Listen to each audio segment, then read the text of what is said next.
Welcome to another edition of the Twins Wrap here on the Mighty 790 KFGO, brought to you by Jefferson Lines. Derek Hanson with you, along with the television voice of the Minnesota Twins, Dick Bremer. The Twins split a doubleheader against the St. Louis Cardinals yesterday. And Dick, one of the happiest things that made me happy anyway, is that you were able to get both games in and avoid the thunderstorms. I was watching the radar, and it just looked like it went around St. Louis. Yeah, when we hit the air yesterday, we weren't sure we were going to be able to get both games in. And the Twins, of course, now with back-to-back off days, they'll enjoy that. But the Cardinals really needed the off day today because they've got another doubleheader with Detroit tomorrow. And I don't think anybody ever wants to have a postponement or a rain delay. Unfortunately, the Twins looked like they were in control of things in the second game, but ended up with the split. So now the Twins, with the back-to-back off days, they've got a couple of off days coming up the last week of the season. And they're really, I think, Derek, in good shape here for what we're all hoping for, which is a long playoff run. Yeah, no question. I guess one of the questions I have for you is, let's start with the bad news first. Randy Dobnak looked like he was off to a good start, as you said. A little offense going for the Twins. But, boy, the second outing in a row now where it's just kind of, when the rails came off, when it went off the rails, it went off the rails in a quick hurry. Well, he had a good one in between there. He had a good start against the White Sox and was taken out, or actually against the Tigers, I should say, was taken out after 5 innings. And in last night's game, he was brought back on 3 days rest.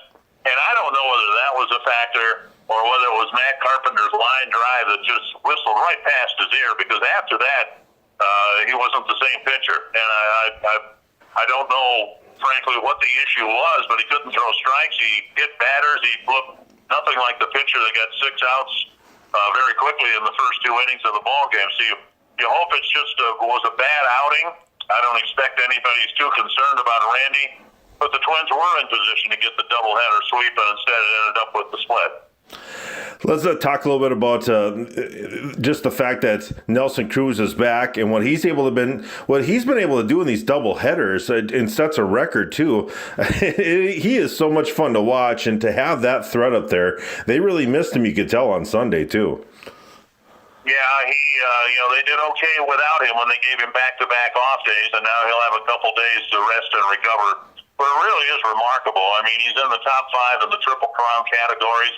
Might win a home run title, might win a batting title, and all of this at the age of 40.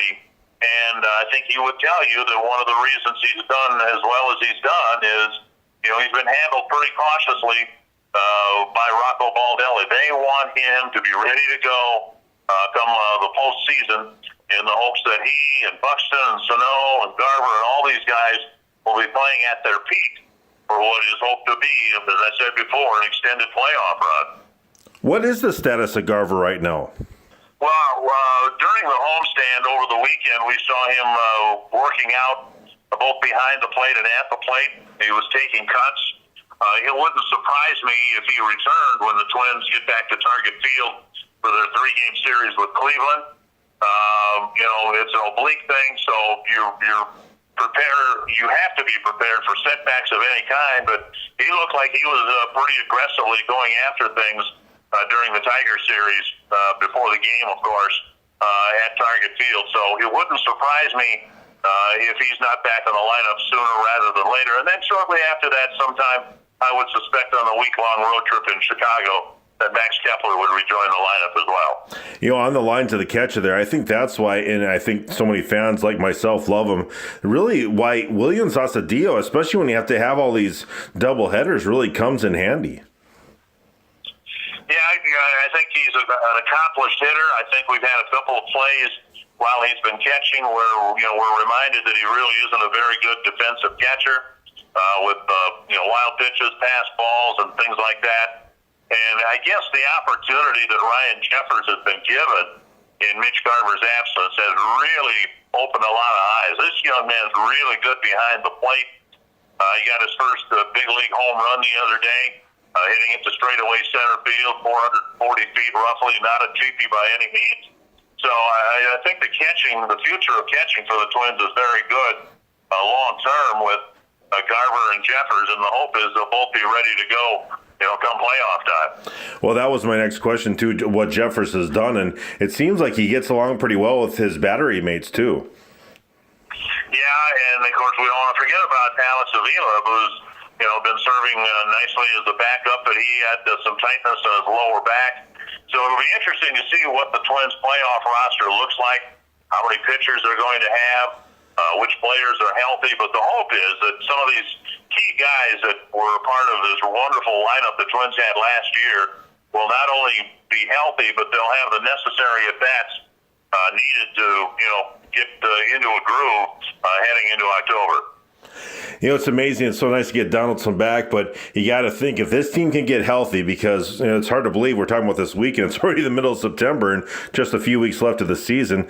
But if they can get a Max Kepler back and they can get this lineup, because we're seeing right now when you have everything clicking, it is really fun to see Sano and Cruz and Donaldson. It shows you what this could be in October if they can get there with the full lineup. Well, and I think the return of Josh Donaldson has just been huge. When the Twins were struggling in Detroit a week and a half ago, Nelson Cruz said as much. He said the team was just lacking some intensity. Well, Josh Donaldson brings enough intensity for the whole roster. And just to have him back, forgetting the fact that he's been a productive hitter and has really hit the ball hard in his return to the lineup. But the personality, I think, of this team on the field really changes when Donaldson got back, when Buxton got back, and Byron just he brought so much to the table in the homestand, and the hope is that he'll stay healthy because it's a much more dynamic Twins team with him in the lineup. Eddie Rosario is kind of like the equivalent of a Stephon Diggs to me, where I just love watching him when he plays well, and then he does stuff that drive me crazy. I'm sure that's kind of what you probably feel sometimes too, because he's so talented, but then he makes some oddball plays sometimes. It leaves you scratching your head.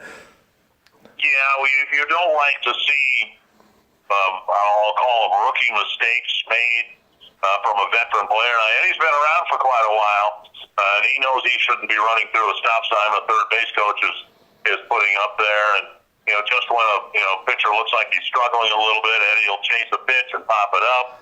And so, yeah, that, frankly, I think is a concern for a lot of Twins fans that he's so erratic, and he'll make you marvel at, something he does on the field. But then just as quickly something happens and you go, well, wait a minute, we learned not to do that in Little League. So, he's an enigmatic ball player. That's the best way to put him. And I guess the disappointment comes from the fact that, some of the same mistakes we saw in his rookie season, we're still seeing 4, 5, 6 years in. 2 days off here now, and I'm sure it's nice for you, but let's talk about this team too, because I think the biggest thing for me, and I would think you would agree, is that the bullpen's going to get a little rest here going into this key weekend, going into next week against both Detroit, I should say the White Sox and Cleveland. I mean, this is a huge stretch here. Yeah, the two teams that are in contention for the division lead with the Twins. I was encouraged when the White Sox came to Target Field last week that the Twins pitched so well against that lineup, because that lineup was really swinging it well, and in the 3 games they gave up just 1 home run. So I think the potential is there. I think the starting pitching can match up well with the White Sox and the Indians. It'll be interesting to see how this plays out, because the Twins aren't going to be playing after this next week. After they have the 3 games at home with Cleveland and then the 4 in Chicago against the White Sox. They're done with those teams. Right now, the Twins have the edge in the season series. They won both series against the White Sox, and they won both series against the Indians. So if you can, expect that the Twins will do well in the week ahead, starting Friday night against the Indians, well, then this team might be back on top of those 2 teams in the standings. And we'll just have to wait and see how this plays out. I really believe with 3 teams bunched together like that, it is going to go down to the last weekend of the season. I think the fact, you look at Barrios pitching so well, and that's what they really needed. Odorizzi obviously, been banged up, but to get Pineda back, and I know that you were frustrated with him last year, and of course having Medea doing what he's doing. I think the good thing is that they do seem like they have 3 guys right now that are really rolling for them. So that's the good news. Yeah, that's without Odorizzi, who they hope to work back into shape. without Rich Hill, without Homer Bailey. I mean, you're looking at Barrios.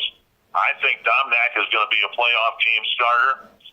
You've got Maeda and Pineda. So you've got four guys right there, even if the other guys don't get the innings remaining to get sharp and stay sharp.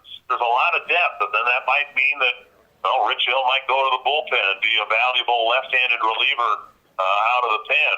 The guy who might be the odd man out, to be perfectly honest, is Homer Bailey. He hasn't picked up a ball in more than a month. I don't know with 15 games left whether there's enough time to give him a start or two to hopefully have him regain his sharpness. So he may be the odd man out, but I think the starting rotation can be good enough to pitch toe-to-toe with the Indians and the White Sox. My final thing for you, just kind of looking at this, looking at this whole situation, talking about racing for the division, because it looks like the Twins are in, but with as well as they play at Target Field, Dick, I think, I want to see them get some home field advantage here. I want them to be one of the top four seeds when it comes to this best-of-3 series. Yeah, and I was interested over the weekend in working with Justin Morneau. He's a big believer in the home field advantage, even if they play in the bubble and you're the home team in Southern California. The advantage you have when you bat last, obviously there aren't going to be any fans in the ballpark wherever the Twins would play, but the advantage you have when you bat last, particularly towards the end of the games, of course, you've always got a chance. And so I was interested in Justin's comments. He thinks the Twins' attempt to get home field advantage and a higher seed could really pay off for them when, a lot of people think, well, look, once you're in, if all the American League games are in, say, Southern California, how much does it mean whether you're seeded, second or seventh for that matter? But, I think everybody wants to win. I think that getting players rest the final week of the regular season will be important. But within that, you have to remember the Twins have 2 off days that last week. So getting rest for the players shouldn't be an issue, and maybe that'll help the Twins increase their seeding and actually get the home field advantage for a series or 2 or 3. Interesting. So I guess I've heard a little bit about that, but really the rumblings are maybe a Southern California bubble for everyone. It makes some sense because the weather this time of year, you're not going to have to worry about snow or thunderstorms as much. Yeah, that's true. And I think the other site, the National League site, might be Texas is what I've heard, but nothing's been announced yet. But you can understand why baseball wants to do that. It would seem really unfortunate to fight through everything everybody's had to fight through to get a regular season played. And then, the Twins just got done playing the Cardinals. They didn't play for 2.5 weeks because they had an outbreak. That's what baseball wants to avoid. That's why there's at least serious consideration given to the bubble format to take the teams, isolate them, say in Southern California, and play out the field there. You've got 3 major league parks there. Dodger Stadium, Angel Stadium, and then the ballpark in San Diego. That's doable. I've even heard that they're considering having the players the last week of the regular season quarantine themselves in hotels to further ensure that after a very difficult, arduous regular season, that we will in fact have a postseason. We'll have to wait and see whether that plays out that way or not. Yeah, I actually don't mind that idea because it's the last thing we want is waiting for a World Series because of a couple of cases of breaking out with COVID. That is for sure. That's a very good point. Well, Dick, thanks so much. Enjoy your weekend, and hopefully we can keep on rolling here. Like I said, it's hard to believe it's the middle of September, but it sure makes it fun. It's already the stretch run here. Yeah, we're counting down the days, unfortunately, for the end of the regular season. The good news is it looks like the Twins will be in the postseason. All right, very good, Dick. We'll talk to you again next Tuesday. All right, Derek. Thank you.